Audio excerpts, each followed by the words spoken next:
I'm gonna take my hair down like a sexy librarian. Um, hi. Oh, I had glasses too. Hi, everyone on Instagram, and if you're already watching us on YouTube and Facebook, hello, hello. Allegra will be joining me in just a moment here on Instagram. My name is Natascha, and together we are Beyond Your Wildest Dreams, BYWD, as we like to call ourselves. And what we are all about, our mission in life, is to help learn to prioritize yourself, save time, and achieve your goals. This is our mission in life. And so that is the whole reason that we are doing this. The whole reason we're here live every Thursday at 9:30 a.m. Pacific, 12:30 p.m. Eastern, every single Thursday. We're just sharing with you a bit about our life, a bit about what goes on with us, and maybe it's going on with you too. And we hope to share our challenges, struggles, and the ways that we have overcome and the ways that we are journeying to overcome some of these things too. And today we have our topic is really about that, is really about the things that we have struggled with, been on the struggle bus with, and found a way to overcome. Yes. So today, Natasha and I are going to talk about burnout and what it is and how it's showed up in our lives. For me, more than once, two and a half times, I like to say, actually, is how many times I have met burnout head on. And you might be wondering, what is burnout? Well, just to back up a little bit, Natasha and I found this amazing study that we were really interested in because it focused on parents, which is we are parents and it's who we want to help. And it was talking about parental burnout. And the study was done in 2022. So it was focused on the parental burnout sort of that was nurtured, shall we say, by the pandemic. However, I think we can all agree that the the markers were there way before the pandemic, and the pandemic just became this kind of pressure cooker that just made things explode. But many of us were already feeling the things that this study talks about. And Mm-hmm. I haven't read the original study. We've just read the 60-page report. And we consolidated it down to one page because we thought, gosh, everyone should know this, but who's going to read the 60-page report? So you might be wondering, like, what is burnout? Where burnout technically is not a medical diagnosis. And just in case you're wondering, we aren't doctors and we don't play them on TV. Right. And we don't pretend that the anecdotal advice that we're giving or the stories Our we're telling experiences, yeah. is a form of treatment. So please, we're going to say that now. We're not Medical giving you disclaimer, medical medical advice or disclaimer. mental health advice. So disclaimer. Yeah. And so what this report did was they actually put together this great quiz where you can, so because it's not a medical diagnosis, it is something that you can just do this quiz and decide for yourself, like, yes, I am on the burnout scale somewhere, and it's a scale from feeling a little bit to, yes, oh my gosh. And basically burnout is defined as being exposed to repeated stress that leads you to feel overwhelmed or tired or low energy. So that's the definition of burnout. And I have experienced, as I mentioned, I've experienced burnout two and a half times. The first time I was in college and I'd carried 18 units the whole time I was in college. And for those of you who don't know, 18 units is like the maximum you can carry without having to pay any extra. Most students only carry 16 units. 16 units is a full load. 18 units means that you're like me, which is, well, I'm already spending the money on it, so I might as well use it. So I was also just doing a ton of student activities. I had 3 jobs and I had a really good grade point average, but I was also spending just as much time doing volunteer work and other activities as I was in class. And I never missed class. So it was basically just packed schedule. What was I not doing? I was not eating healthy.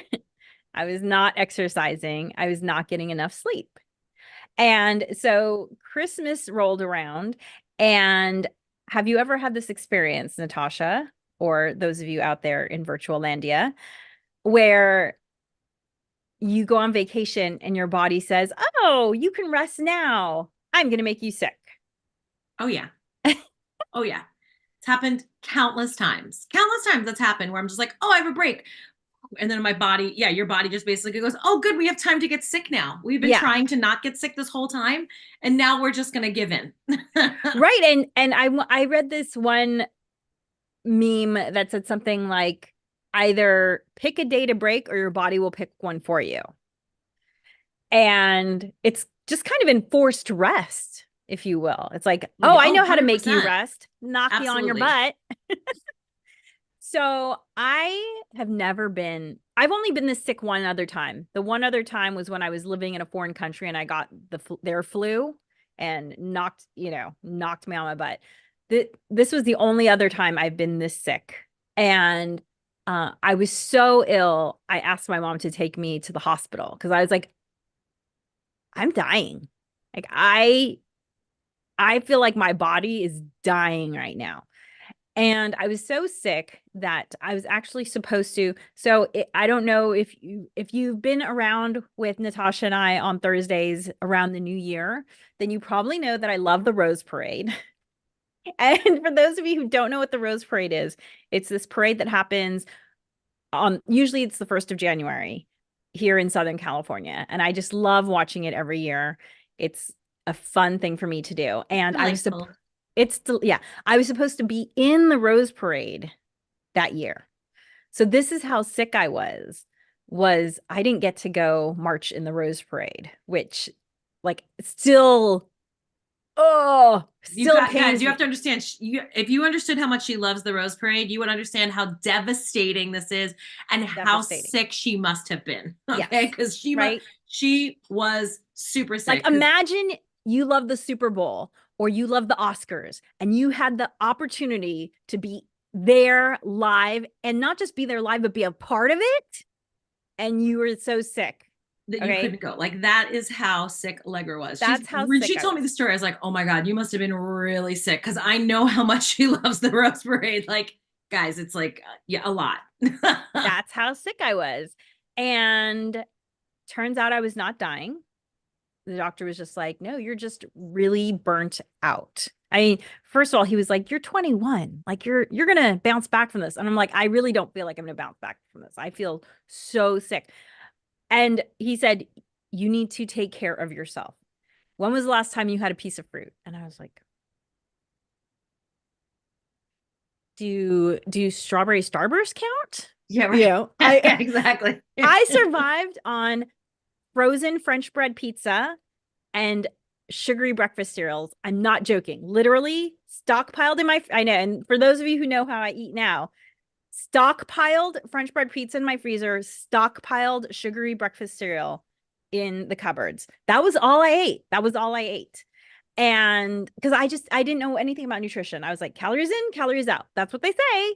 So it doesn't matter what calories they are. I knew nothing about nutrition. So he was like, you need to eat some fresh food and you need to exercise. And I had a friend who ate fresh food and exercised regularly. And I asked her to kind of like give me some advice. And she was like, you don't know that you're supposed to eat fruits and vegetables? I was like, you mean I don't want to name the cereal, but like, oh my God, I love this cereal so much. And it would crack people up because like, yeah, I don't think my child ever had this cereal. You don't want her to know Yeah. I don't want her to know how good it is. Okay. how good it is. Yeah. So anyway, but what that burnout experience taught me, and this is the key, is to learn something when you get hit over the head by the cosmic 2x4 of life is to learn something. Because I don't know about you, but I've seen people who they seem to keep getting hit by the same cosmic 2x4 over and over and over again. And I'm like, learn the lesson. It's painful watching you go through that. You know, by the time you get to 50, let me tell you, if you're in your 20s, you don't know this because you might have only been hit on the head once. So you haven't gotten this over and over. But like I see people, it's like they have the same boss at a different job every single time, or they have that same person in their life who just keeps doing the same thing to them over and over again. It happens. And The I only want to say too, like you're almost kind of lucky that it was that severe. I mean, and I know that you have a few other experiences, right? So the one thing I want to say is when you go ahead and take this quiz, right? It's going to give you a ranking. It's not just like it's not binary. It's not like you're not burnt out. Yes, you are burnt out. It's like if you've ever taken a test or a quiz in Cosmo, right? There's like, right, how hot are you, or whatever, and it gives you like a scale. It's like that, right? So it has a scale. And the thing that I want to say is that Allegra's actually kind of lucky that it was that severe because it was one of those. It was a smack to the face that was like, full stop, you can't do anything else right now. You have to take care of yourself. And I feel yes, like sometimes what's harder to determine, and that's why this quiz is great, is to see you might be at a low level or a mid-level burnout. And so you're able to function to some degree, but it's still not healthy. Like you're able to get to the end of the week. You're able to, and you're able to maintain that for some time. But there is a breaking point at some point. And not only that, like just because you're able to maintain it, are you maintaining it so that you are feeling good, that you are at your best physical and mental state? right. Just because you can hang on by a thread and you're hanging on, that thread, Yeah, just because you're surviving. right? So, low level burnout or mid level burnout, I feel like is sometimes even like more detrimental in the long term because Right. because you're making it, you're doing it, Yeah, like you're everybody's alive, surviving. everyone's surviving, you know what I mean? But, you know, in the end, are you thriving or Thriving. yeah, Yes. or even just doing a little bit better? You know what I mean? Because sometimes thriving sounds like too much of a goal, but better than surviving. Like, Right. that's what we're aiming for, better than just surviving. And so we really encourage you to take this quiz because it'll help you Yes. really assess where you're at. And like Allegra said, it's not medical. So it's really just about you taking a Mm-hmm. look at it and How you getting feel.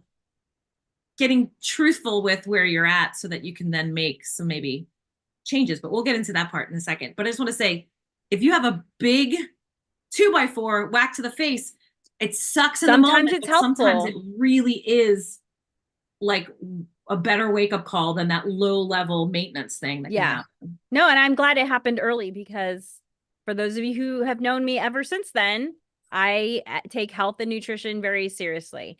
And, I credit that with a lot of things, as I've aged that, okay, so the first half of my life, not so good, but the second half of my life I've eaten very well and I've taken care of my health. So then when I was in my 30s, I was working a job, and you've, again, probably all had this experience. I was working a corporate job, and the two people above me had both vacated their positions. And so I was being expected to, I have no idea where that came Did from. you see Yeah. that? Did someone send me balloons? Is that what happened? Because Wait a second. Did that happen on Zoom and on Instagram or just on Instagram? I only saw it on Instagram. Yeah, me too. Okay, you must have done something or I said didn't, I something. haven't touched anything. Hands are here. That's so funny. So I was filling in for the two people above me too. By the way, did anyone say, hey, you've been filling in for your boss and your boss's boss? We should kick you back some of the money that we would have been paying them. No, Of course not. no.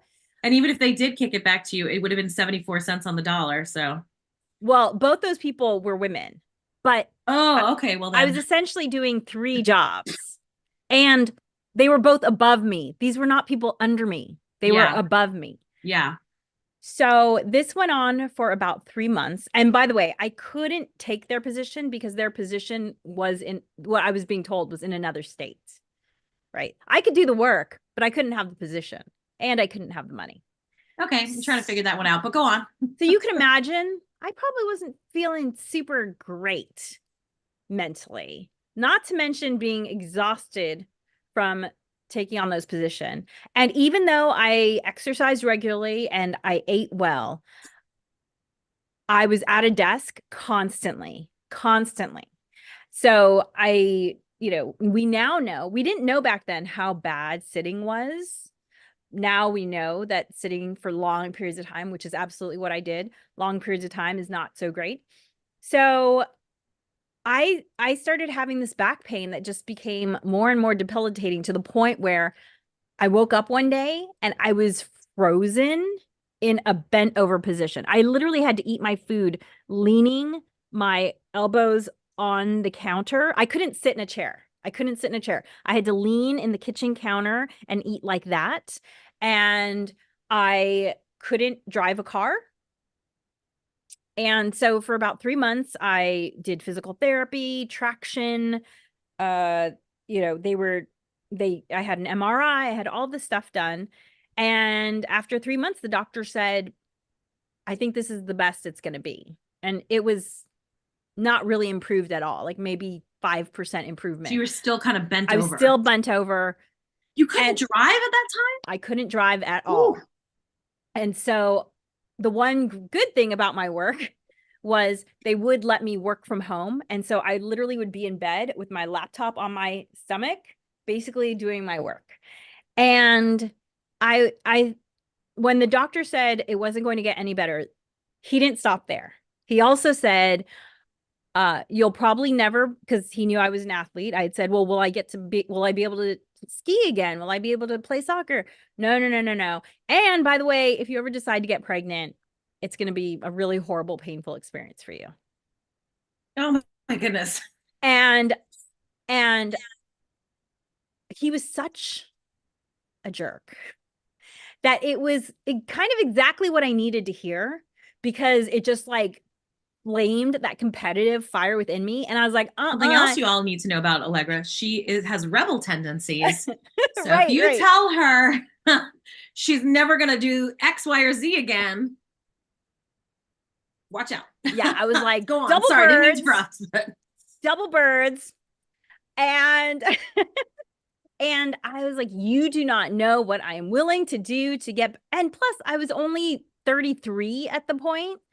I was like, no, this is not going to be the rest of my life. I am not okay with that. And Mhm. so even though they had given me an hour of physical therapy a day, I was like, no, this is my job. This is my job now. And I was still doing my work, as much as I could, but it started with, I decided that I was just going to try walking because I needed to be able to walk upright. And so I have a lap in my neighborhood that takes me 26 minutes to do. It took me 3 hours to do it back then. And my husband, he would do it with me because he was afraid I was going to like fall over or fall to the side. And he thought I was faking it. He's like, "You really can't straighten up?" Because I really was walking like there was a wind behind me. My face was practically parallel to the floor. However, every step, my body and my muscles got a little bit warmer and a little bit warmer, so that by the end of the 3 hours, I was almost upright. But then I would go to bed and I would wake up almost exactly the same. Now I know it wasn't exactly the same, but when I look at my journal from back then, I was seriously depressed. I was like, I don't even know why I'm doing this.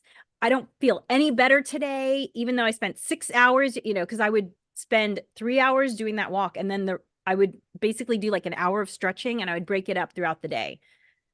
And but I was getting minusculely better every day. I just couldn't see it because it was such a small difference. Because within a year, I was able to go skiing. And I got pregnant 2 years later, and it was no big deal at all. That's my girl. But it was Way 6 to to 8 go. hours a day for months. It was basically I was doing enough work to get paid, and then everything else was this. That was how my day was. But what that taught me was to not ignore the mental stress, the mental load, to not take on other people's. So that same job, I ended up leaving it. I don't remember how much later, 18 months or 2 years later. And they had said, like, you're so valuable. We want you to be a consultant. And I said, okay, great. Like have a deal for me. Here's my last day. I gave them plenty of notice. Oh, I want to say over 3 months notice so that they could prepare for this. The day of my separation, we still don't have a deal for you, but here's some work we need for you to do. And I was like, nope, I'm out, done, bye. Like, I learned that lesson. Thank you, Cosmic 2x4. I learned that lesson. I'm not letting them make their monkey my monkey. No. No, it's not worth it. It's not worth your It's obviously physical not, health. My it's goodness. not Yeah. worth it. It's not worth it. So that helped me to learn more about my physical body in terms of how I manifest stress, but also like boundaries. That really taught me boundaries in a powerful way, and not to let other people who do not value you dictate, Dictate. Yeah. May call the shots for call the sure shots because on of your some kind of, time. like some kind of like, I think, and maybe I'm speaking just for like our generation and generations before where like there's this kind of built in like, oh, I'm needed or I'm wanted or they need this for me. And they're like, oh, you're the only one who can do it or but please step up and do it. I am kind of encouraged that like current generations are kind of like, pay me. Happy to do it. Yeah, you want me Right. to do extra work? Good. That's going to cost extra money. I'm not Yeah. working a minute past 5. Like, Yeah. and so like, and it's not like a work ethic problem necessarily as much as it is like, I'm not going to sacrifice myself on the altar of your profits. Right. So, Yes. and I think that's I kind of, I like that that tide is turning. My personal burnout story has definitely have to do with being a parent. I definitely had brushes with burnout before. I'm definitely the kind of person where we just mentioned a moment ago that Allegra is has a rebel tendency. And what I'm referring to is Gretchen Rubin's Four Tendencies. It's a great book. Check it out. You can also just take her test online as well. Four Tendencies, Gretchen Rubin. My tendency is to be an obliger. So throughout my whole life, I'm doing exactly what Allegra is talking about. Like, oh, we need you. Can you please help? And I'm like, I'm there. Like a little bit of this kind of, you know, obliger tendency for sure, but like maybe like a little bit of like a savior complex where I'm just like, I'm gonna Mm-hmm. come save the day, right? So I 100% had always had that kind of thing operating to some degree. And I think it kind of goes into overdrive when you're a mom, when you become a mother. And I had a really, I mean, a Can I just add mostly one easy thing? Because pregnancy with my first kid. The birth wasn't so great, but the first 2.5 years with my son in that time, I was working from home, and things were going along pretty well as far as like the burnout aspect. Like I didn't, yes, that first year especially is overwhelming, but I didn't feel burnt out the way that I felt after my second son arrived. mm, This was like a whole nother level of stress and quite honestly too, I think that some low level postpartum depression was probably operating as well. mm, But this when my second son came along, it was just so much for me to be a work from home mom plus, you know fulfill the needs of a 2.5-year-old and a newborn, right? They're so different. Everybody knows this, right? Everybody who's had more mm-hmm. than one kid knows that, they're all in such completely different stages and have some completely different needs. And you also know that you're a wildly different parent to the second and third and fourth kid than you are to the first, right? But what started to happen for me, especially when especially started taking clients on again after my second son was born, I was so burnt out. Like it was the kind of thing where like I would, if I even made it back to my bed at the end of the night after putting them both to bed and I didn't fall asleep on their floor and didn't fall asleep in a pile of laundry, or, like I was just so I had under rested, and just overworked. And Mm-hmm. eventually, essentially, I was, and I'm also operating some low level depression as well, right? Mm-hmm. And so my level of like busyness that I had done before I was a parent, I kind of maintained that busyness. It just focused then on my first son. This when my second son came along, like still trying to keep up with going to park dates and play dates and preschool and all this other stuff for my first son while also nursing an Mm, infant and so forth, was just so much. And then eventually I really needed to reach out and ask for help. Aside from just like the burnout story of like just saying to other moms, other people could relate to this, of course. And my husband was going off to work every day, and he really could see that I was working very hard and that it was a lot on me. And eventually we were able to find a way to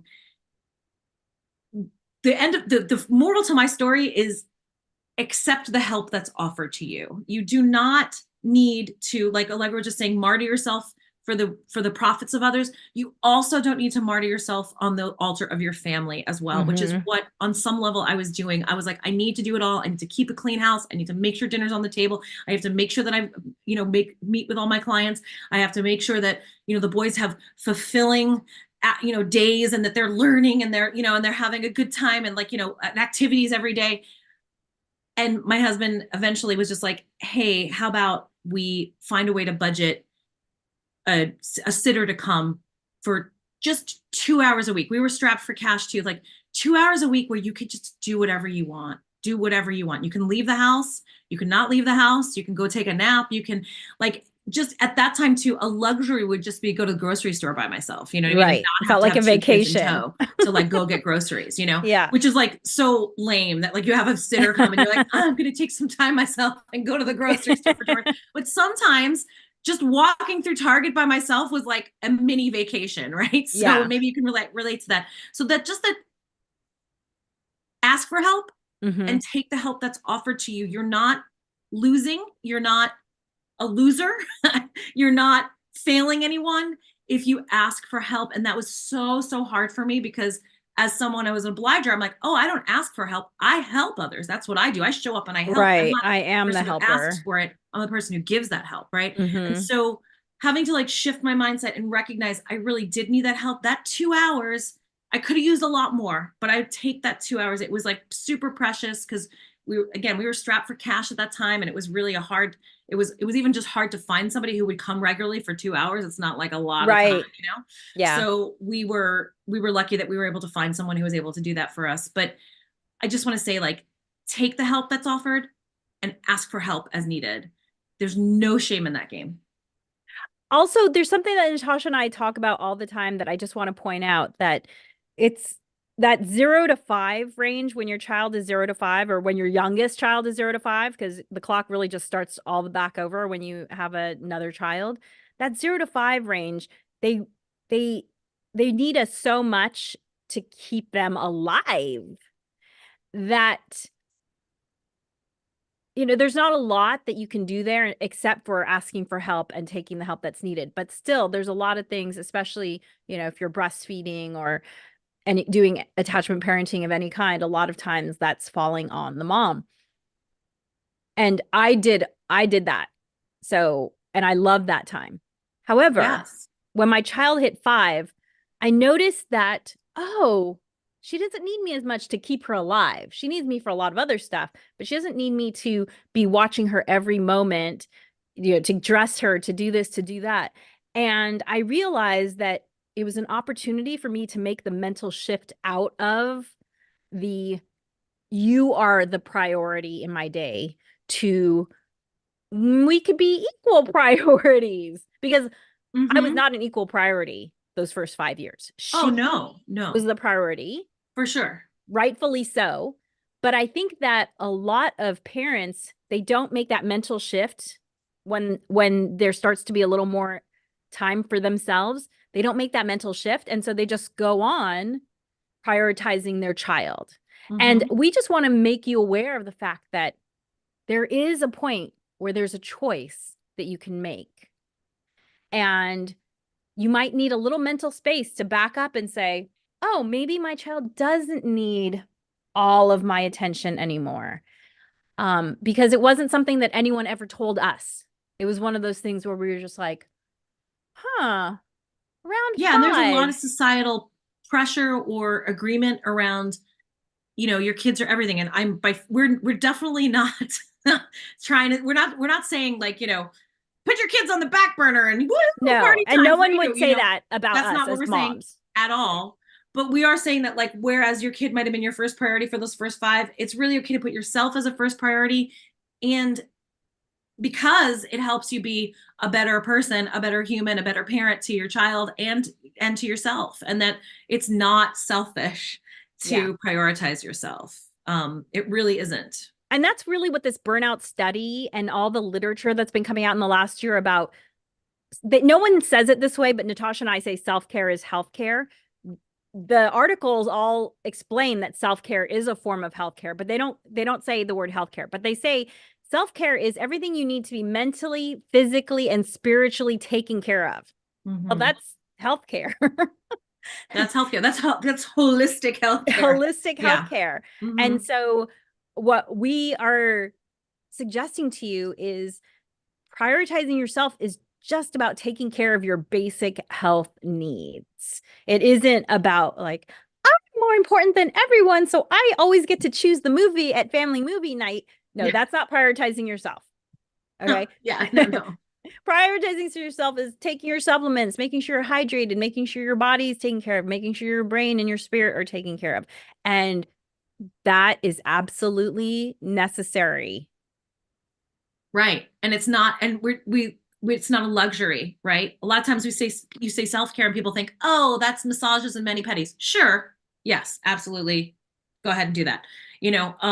But it really is, it's not a luxury, the self-care. Like Allegra said, it's like your basic everyday showing up for yourself because you are important to take care of just simply because you exist.